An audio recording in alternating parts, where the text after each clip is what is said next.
설 연휴에 참 많은 눈이 와서 온 세상을 덮었습니다. 연휴 동안에 강원도 어른들을 뵈러 갔다가 오래간만에 폭설을 맞았어요. 온 세상이 하얗게 뒤덮인 모습을 보면서 그런 생각이 들었습니다. 우리 주님의 은혜가 인간의 탐욕과 교만으로 갈라져 깊은 상처 입은 제 명절을 맞는 우리 모든 국민들의 마음도 이렇게 덮어주셨으면 좋겠다. 그런 생각을 해봤습니다. 이 참 국민들의 삶은 위태로운데 뉴스를 보면 정치인들은 어쩌면 그런지 말이죠. 어쩌면 그런지 말이에요. 국민들의 갈라지는 그 아파하는 힘들어하는 그 모습은 보지도 못하고 온갖 비난과 조롱의 말들만 쏟아내고 있는 그 사람들의 모습을 보면 참 답답하기만 합니다. 하얗게 눈을 덮인 산을 바라보면서 감탄하다가도 뉴스에 나오는 사람들의 살아가는 모습을 보면 답답해지곤 합니다. 언제가 될런지요. 갈등이 메워지고 서로가 손을 잡고 하나 되어 일하는 모습들이 언제나 가능할까? 그날이 있기는 할까? 안타깝고 답답하지만 그럼에도 불구하고 우리 믿음의 사람들 아닙니까? 하나님께서 언젠가 우리나라에 이 땅에 그와 같은 일들 주님 이루어 주시길 간절히 바라는 마음으로 우리는 기도할 수 있어야 합니다. 이사야 선지자가 꿈꿨던 해함도 상함이 없는 그런 세상, 우리 그런 세상을 향한 바람을 가지고 살아갈 수 있어야 합니다. 우리 안에 그것마저도 없다면 세상엔 더 이상 소망이 없습니다. 세상의 소망은 우리 예수 믿는 사람들입니다. 교회입니다. 그나마 세상은 무너져 내려도 우리의 마음속엔 하나님께서 이 땅에 이루어 주실 그날, 그죠? 그날, 그 영광의 날을 꿈꾸고 기대하며 바라보고 살아가는 것. 그것조차 우리 예수 믿는 사람들의 마음에 사라져 버린다면 정말 이 세상은 소망이 없는 것이 되고 마는 겁니다. 히브리서 11장 1절에 이런 말씀이 있죠. 믿음은 바라는 것들의 실상이요 보이지 않는 것들의 증거다 그랬습니다. 여기 바라는 것들은 희망이라는 말로 표현할 수 있겠지요. 희망이라는 말에서 시자, 이 시자는 한자로 보면, 한자의 뜻으로 보면 드물다. 이 희망이라는 말도 바란다는 뜻도 있지만 드물다라는 의미도 가지고 있습니다. 그러니까 아직 현실화되지 못했지만 우리의 마음의 눈으로 세상을 보면서 언젠가 이루어질 그날을 꿈꾸며 살아가는 것, 이것이 바로 믿음의 삶이라고 볼 수 있을 것 같습니다. 바라보는 것과 보는 것은 다릅니다. 그냥 보는 건 우리의 육신의 눈으로 보면서 저렇게 생겼구나, 저런 거구나라고 인식하는 겁니다. 근데 바라보는 것은 우리의 마음을 담아서 바라보는 겁니다. 소망을 가지고 이 세상이 어떻게 달라질 수 있을까? 하나님께서 역사하셔서 이 민족이 어떻게 달라질 수 있을까? 그런 바람을 가지고 바라보는 것, 그것이 소망이라고 볼 수 있습니다. 믿음으로 산다는 게 그런 거 아니겠습니까? 우리가 꿈꾸고 있는, 우리의 마음속에 담긴 이 꿈꾸고 있는 세상이 반드시 올 것이라는 그 기대를 가지고 사는 것이 바로 믿음으로 사는 것이라고 볼 수 있습니다. 그렇기 때문에 믿음을 가지고 살아가는 사람은 오늘이 아무리 힘들고 어려워도 오늘의 삶을 외면하고 살 수는 없습니다. 세상 사람들은 다 그렇게 살아도 우리는 그들에게 우리의 마음속에 있는 소망을 보여주며 살아갈 수 있어야 합니다. 이 보이지 않는 것들의 증거라는 말이 바로 그런 뜻 아니겠습니까? 한자 가운데 지중유산이라는 말이 있습니다. 이 지중유산이라는 말은 땅이 큰 산을 품고 있다는 의미입니다. 우리의 마음속에 하나님께서 주신 거룩한 소망을 품고 이 세상을 살아낼 수 있는 우리의 모습들이 될 수 있어야 합니다. 당장 내가 해야 될 일들에만 몰두해버리면 내가 누구인지 내 안에 있는 꿈을 잃어버리게 되고 많은 경우들이 있습니다. 사도 바울이 우리 예수 믿는 사람들을 가르치셨던 두 가지 참 좋은 말이 있습니다. 하나는 하나님께 드리는 그리스도의 향기라는 말을 했어요. 고린도후서 5장에 나오는, 고린도후서 2장에 이 말씀이 나오는데요. 또 하나는 그리스도께서 쓰신 편지라고 고린도후서 3장에 기록하고 있습니다. 하나님께 드리는 향기, 그리고 세상을 향해 보내는 그리스도의 편지, 이게 바로 우리의 모습이라는 겁니다. 히브리서 11장에 보면 거기 등장하는 많은 사람들이 있지요. 그 사람들은 모두 세상을 그렇게 살았던 사람들입니다. 하나님께서 약속하신 이 세상에 어떤 일이 일어날 수 있을까? 그것을 기대하며 믿음으로 살아낸 사람들입니다. 그래서 어떤 분은 그런 사람들을 향해서 이렇게 말합니다. 본향을 찾는 나그네, 본향을 찾는 나그네. 가야 할 곳이 분명히 있는 것을 알고 그것을 향해서 오늘 꿋꿋하게 한 걸음 한 걸음 걸어가고 있는 사람, 이것이 바로 믿음을 가지고 살아가는 사람들의 모습이라는 겁니다. 사도행전에 보면 예수 믿는 사람들을 이렇게 부릅니다. 그 도를 믿는 사람들, 혹은 그 길을 따르는 사람들, 그랬어요. 여기 그 길은 어떤 길이겠습니까? 그것은 바로 예수님의 도입니다. 예수님의 길입니다. 예수님의 마음, 예수님의 생각, 예수님이 살았던 삶의 모습을 따라 살아가는 사람들, 그들이 바로 예수 믿는 사람들이라는 겁니다. 그러니까 예수를 믿는다는 건 예수님처럼 살아간다는 것과 다르지 않습니다. 물론 우리가 예수님처럼 살아간다는 건 참 힘듭니다. 그러나 우리의 바람은 분명히 있어야 합니다. 나도 예수님처럼 살고 싶습니다. 지금은 내가 그러지 못하고 내가 많이 흔들린다 할지라도 내 마음에 예수님의 마음을 품고 예수님이 사셨던 것처럼 나도 살아가기 원합니다. 이것이 우리 예수 믿는 사람들이 가지고 있어야 할 삶의 고백이 되는 겁니다. 예수님처럼 살고 싶은 생각은 없으면서 내가 예수 믿는 사람이라고 말하는 건, 이건 어떻게 보면 사기입니다. 사기예요. 우리는 예수님과 함께 예수님이 가는 길로 가도록 초대받은 사람들이라는 것 우리는 잊지 말아야 합니다. 그렇게 살아가기 위해서 우리에게 선결 과제가 있습니다. 우리가 살아가는 인생을 한평생 살아가는 여행이라고 따진다면 그 여행을 마지막까지 가기 위해서 우리에게 필요한 것 한 가지를 오늘 본문에서 우리에게 얘기해 주고 있습니다. 오랫동안, 며칠 동안 여행하는 게 아니라 몇 주 아니 몇 달 동안 여행하는 사람이 있다면 그 사람들이 공통적으로 하는 말이 있습니다. 그게 뭐냐면 짐을 줄이라는 겁니다. 처음엔 이것도 필요하고 저것도 필요할 것 같아서 짐을 잔뜩 준비해가지고 가는데 이게 며칠 동안 지나는 동안은 유용한데 그 여행하는 기간이 길어지면 그게 오히려 짐이 된다는 거예요. 지난번에 산티아고 길을 다녀온 사람의 이야기를 책에서 읽었어요. 거의 한 달 넘게 그 길을, 이제 산티아고 길을, 순례자의 길을 걷고 온 사람이에요. 그리고 적었는데 그분이 그랬어요. 처음에 출발할 때는 가면서 이것도 필요하고 저것도 필요하니까 많은 짐을 가져갔고 옷도 여러 가지를 가져갔는데 가다 보니까 다 배낭에 짊어지고 다녀야 되는 것들이거든요. 몇 달, 며칠 동안을 그 한 달가량을 짊어지고 걸어가야 되는 길이니까 이게 너무 무겁더라는 거예요. 그래서 하루는 잠자던 숙소에다가 자기가 입으려고 가져왔던 옷 몇 개를 끄집어가지고 침대 밑에 딱 집어넣고, 그리고 가방이 가벼워지더라는 거지요. 그래서 그리고는 가벼운 배낭을 메고 출발했대요. 아침에 출발해서 좀 가다가 점심때쯤 돼서 좀 쉬려고 멈춰섰는데 자기와 같은 방을 썼던 프랑스 어떤 아주머니가 와가지고 보따리를 하나 내놓더라는 거예요. 짐을 정리하고 나려고 하다 보니까 당신 짐이 여기 있는데 잃어버리고 간 것 같아서 가져왔더라 그러는 거예요. 자기는 무거워서, 이게 짐이니까 무거워서 그냥 슬쩍 버리고 온 건데 누가 입을 사람 있겠지 하고 놓고 온 건데, 친절하게도 프랑스 아주머니가 말이죠, 그거 잊어버리고 간 줄 알고 가지고 와서 주더라는 거예요. 그분이 했던 얘기가 그거예요. 오래 여행하는 사람에게 가장 큰 장애는 짐이요. 짐을 줄이는 것, 이것이 오래 여행하는 사람에게는 참 필요하다는 겁니다. 우리가 살아가는 인생의 삶을 한평생 가는 여행이라면 우리는 이런 짐을 줄여야 됩니다. 이런 짐을 버려야 됩니다. 생각해 보면 우리의 발걸음을 더디게 하고 무겁게 하는 짐들이 참 많습니다. 지나간 일들에 대한 후회하는 마음, 누군가에 대해서 품고 있는 서운한 생각들, 아픈 기억, 미움, 원망, 분노, 적개심, 냉소, 두려움, 염려와 걱정, 날마다 우리는 이것들 가운데 살아갑니다. 그런데 이것 때문에 우리의 발걸음이 더디게 되고 우리의 삶의 평안을 누리지 못하게 된단 말이에요.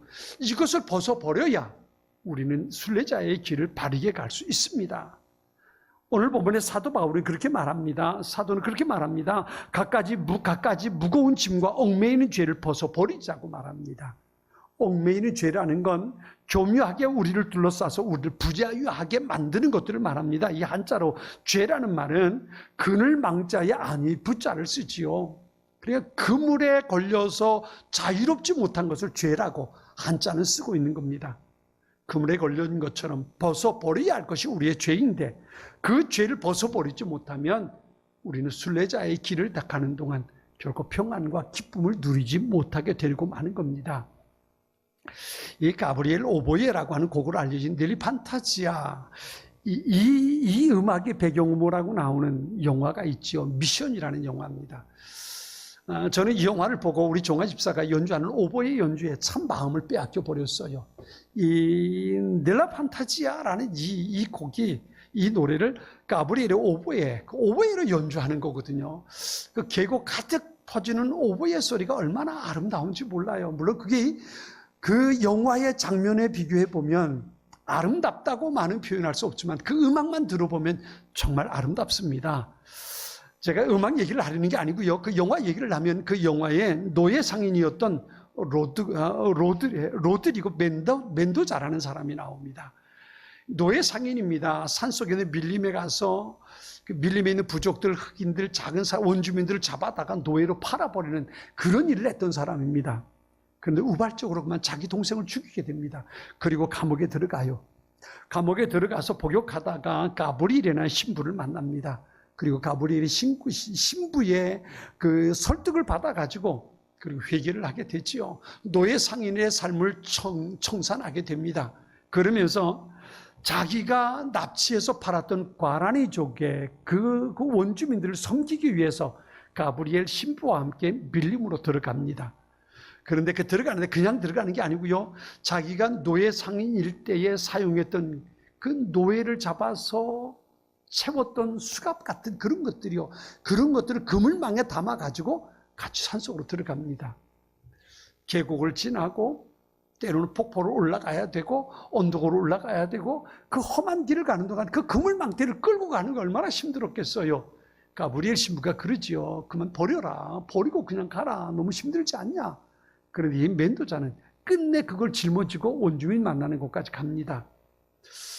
원주민 있는 곳에, 과라니족 있는 곳에 만났는데 과라니족들이 가만히 보니까 자기 동생, 자기 누이, 자기 형제를 잡아다가 팔아버리던 노예 상인이거든요. 죽이려고 창을 들고 달려듭니다. 가브리엘 신부가 막아주죠. 이 사람 여기 온 까닭은 여러분에게 용서를 빌기 위해서 왔다. 그리고 얘기를 하니까 그때야 그 사람들이 창을 내려놓습니다. 그러면서 그가 멘도자가 끌고 왔던 그 그물망에 있는 그것을 끈을 잘라버립니다. 잘라버리니까 그 그물망이 계곡 안으로 폭발로 탁 떨어져 버리는데 그것이 떨어져 나가는 순간 멘도자가 거기서 통곡을 하면서 우는 장면이 나옵니다. 저는 그 영화를 보면서 그 장면이 얼마나 인상적이었는지 모릅니다. 자기가 짊어지고 왔던 그 짐이 폭포 아래로 계곡 아래로 떨어지는 그 순간 자기 속에 있는 모든 감정이 북받쳐 올라서 끄집어내는 겁니다. 그것이 바로 그 영화에 어떻게 보면 그 영화의 가장 클라이막스가 그 장면이 아니었을까 싶은 생각이 들어요. 우리가 진정으로 우리의 죄를 주님 앞에 참여한다면 우리의 모든 무거운 짐을 주님 앞에 내려놓는다면 주님께서 그것을 잘라내서 우리의 발걸음이 가볍게 만들어 주실 거예요. 우리는 이 무거운 짐을 벗어버려야 합니다. 모든 무거운 것과 얽매이기 쉬운 죄를 벗어버리고 인내로서 우리 앞에 당한 경주를 하자. 오늘 성경은 우리에게 그렇게 초대하고 있는 겁니다. 우리 앞에 놓인 경주. 이것은 예수님을 따라가는 길입니다. 예수님을 닮아 살아가는 겁니다. 예수님의 마음을 가지고 예수님께서 사셨던 것처럼 살아가는 것. 그것을 위해서 우리의 죄를 벗어버려야 한다고 말씀하고 있는 겁니다. 그래요. 우리의 마음은 예수님의 마음에 집중해야 합니다. 예수님 그분을 바라보고 그분을 닮아갈 수 있어야 합니다. 그분처럼 살아가기를 우리는 늘 꿈꾸며 살아갈 수 있어야 합니다. 이 세상은 그렇잖아요. 이 세상은 어떻게 하든지 남의 것을 빼앗아 가려고 하는 세상입니다. 그러나 우리는 예수님처럼 살아가기로 결심한 사람들입니다. 우리의 마음을 넓게 펴서 예수님처럼 살아가기를 꿈꿀 수 있어야 합니다. 그러기 위해서 우리에게 필요한 것 두 가지를 말하면, 첫째는 그분을 바라봐야 한다는 겁니다. 오늘 보면 그렇게 말하지요. 2절에 보면 믿음의 주여 또 온전케 하시는 이 예수를 바라보자 그랬어요. 예수를 바라보자 그랬습니다. 여기 주라고 번역된 헬라어가 나오는데 이게 아르케고로라는 말이거든요. 이 말은 이 아르케라는 말에서 나온 그러한 단어인데요. 그 뜻이 뭐냐 하면 출발점이라는 뜻입니다. 기원이라는 뜻이에요. 시작이라는 말입니다. 다시 말하면 우리의 믿음의 출발점은 예수님 그분에게 있다는 겁니다. 예수님 그분에게 우리의 믿음의 출발점이 있다는 겁니다. 뿐만 아니라 뒤에 보면 믿음의 주요 또 온전케 하시는 이 예수를 바라보자 그랬어요. 온전케 하시는 이 우리의 믿음을 온전하게 하시는 분이라고 말하는데, 이 온전케 하시는 이라는 헬라어가 텔레이오테스라는 말이거든요. 이 말은 무슨 의미냐면 완전하다, 목표라는 뜻입니다. 내가 살아가는 믿음의 출발점이 예수님이시고 내 믿음의 완성이 예수님이라는 겁니다. 다시 말하면 내 믿음의 삶이 어떻게 하는 것이 가장 큰 믿음일까? 한 가지입니다. 예수님처럼 살아갈 수 있다면 그가 믿음이 좋은 사람입니다. 예수님이 말씀하신 것처럼, 예수님이 생각하는 것처럼, 예수님이 살아내셨던 것처럼 그렇게 닮아가는 사람이 믿음이 좋은 사람이라는 겁니다. 그렇기 때문에 우린 예수님을 바라봐야 됩니다. 예수님을 바라보아야 예수님이 어떻게 사셨는지, 예수님이 무엇을 원하고 계시는지, 예수님처럼 사는 것이 어떤 것인지 우리가 알 수 있습니다. 그렇기 때문에 우린 예수님을 바라보고 살아갈 수 있어야 합니다. 우리의 입술은 예수님을 닮는 것 같지만 우리의 삶이 예수님을 닮지 않았다면 그건 너무 안타까운 일입니다. 창세기에 보면 야곱이 형 에서에게 돌아갈 아버지로부터의 축복을 가로채는 장면이 나오지요. 세상을 떠날 날이 얼마 남지 않았다고 생각한 아버지 이삭이 맏아들 에서를 불러요. 에서야, 내가 죽을 날이 얼마 남지 않은 것 같은데 내가 네게 축복해 줄게. 그러면서 가서 짐승을 잡아서 사냥해서 맛있는 음식을 만들어 오라고 말합니다. 그 말을 누가 들어요? 그 말을 아내인 리브가가 듣게 되지요. 그리고는 자기 둘째 아들 야곱을 부릅니다. 야곱아, 아버지가 형 에서에게 이렇게 말했는데 그 축복 네가 받아야 한다. 그리고는 이 에서의 몸에다가, 손에다가 짐승을 잡아가지고 그 짐승의 가죽 털옷을 입혀줍니다. 입혀주고, 그리고 어린 양을 잡아서 그걸 음식을 만들어가지고 야곱에게 손에 들려서 아버지 가져가게 해요. 아버지에게 야곱이 음식을 들고 옵니다. 아버지하고 부르고 옵니다. 그런데 아버지 이삭이 가만히 보면서 이렇게 얘기합니다. 네가 예서가 맞냐? 예서 맞습니다. 이리 가까이 와라. 그래가지고 야곱의 손을 만져보는 거예요. 왜냐하면 예서는 사냥꾼인데 털이 북실북실해요. 야곱은 맨숭하고도 매질매질하거든요.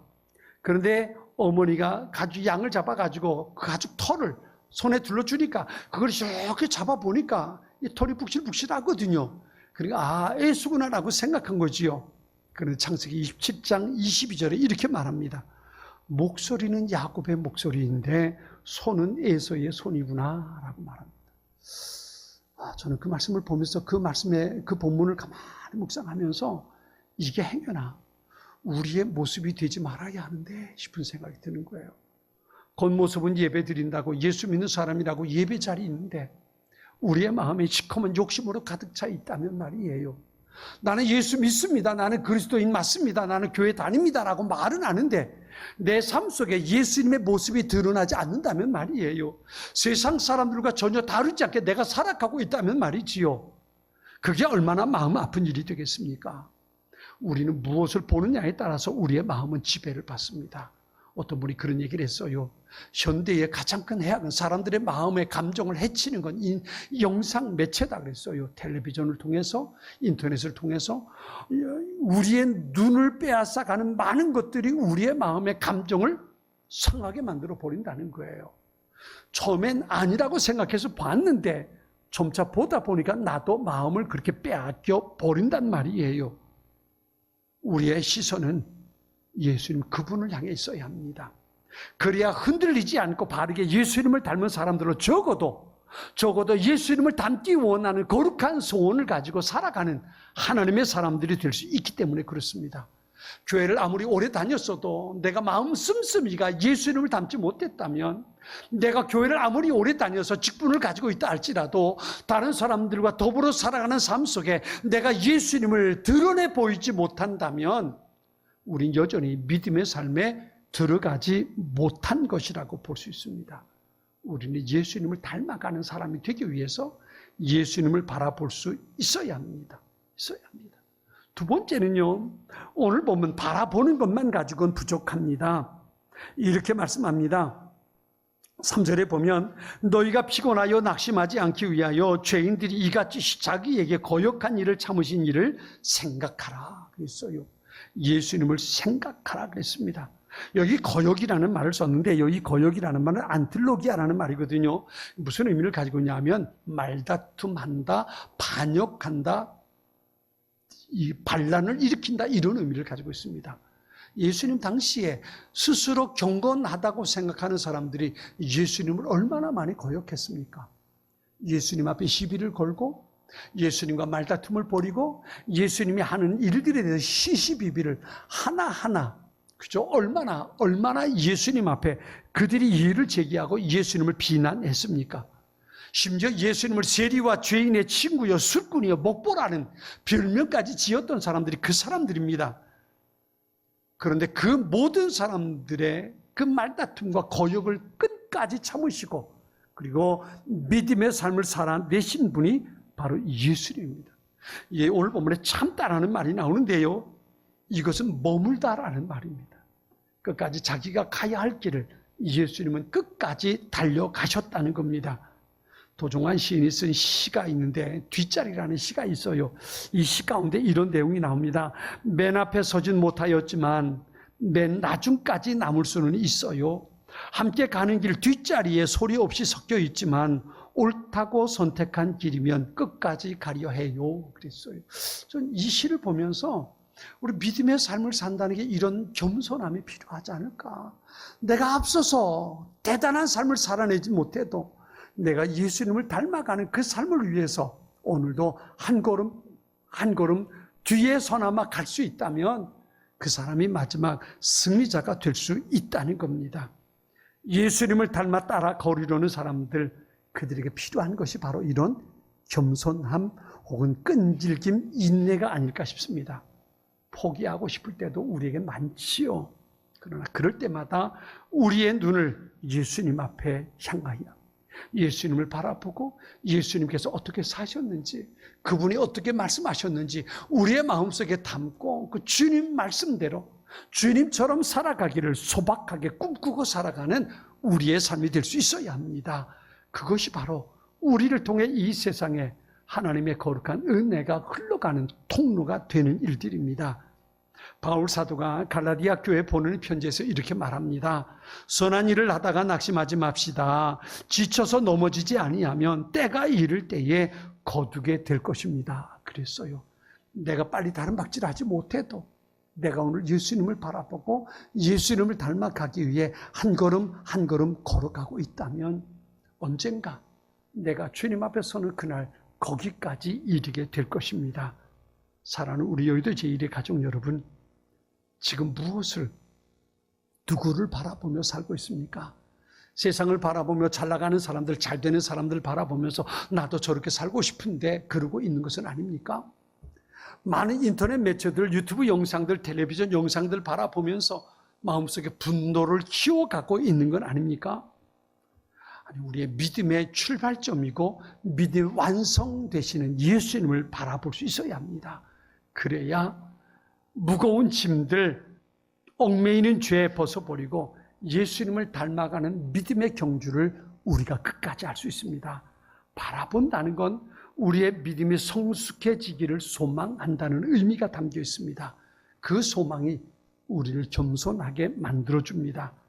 본향을 찾는 나그네인 우리의 삶을 통해서 예수님의 향기가 우리가 살아가는 것, 내 발걸음이 머무는 것, 내가 만나는 그 사람에게 그 그리스도의 향기가 느껴질 수 있도록 예수님의 마음이 우리의 삶을 통해 그들에게 그곳에 나타날 수 있도록 오늘도 그 소망을 품고 살아낼 수 있는 우리 모두가 되기를 축원합니다.